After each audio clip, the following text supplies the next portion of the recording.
আসসালামু আলাইকুম। কেমন আছেন সবাই? আশা করি আলহামদুলিল্লাহ ভালো আছেন। আমিও ভালো আছি। তো যাই হোক, বাংলাদেশের একজন তরুণ কবির কিছু কবিতা আমি অনলাইনে থেকে সংগ্রহ করি। কবিতাগুলো আমার কাছে ভালো লাগছে বলেই আপনাদের সাথে শেয়ার করছি। আপনারা আশা করি আমার পাশেই থাকবেন।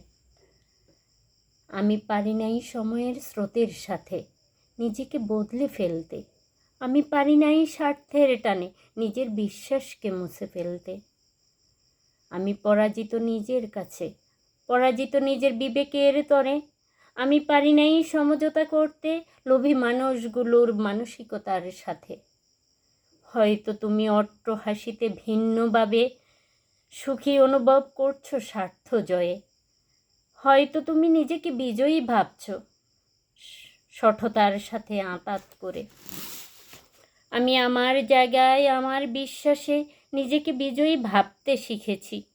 স্বার্থের কাছে অবনত না হয়ে বিশ্বাসের মর্যাদা রাখতে পেরেছি।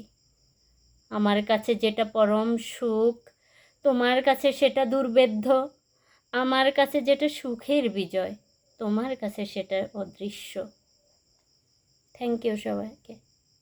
আল্লাহ হাফেজ।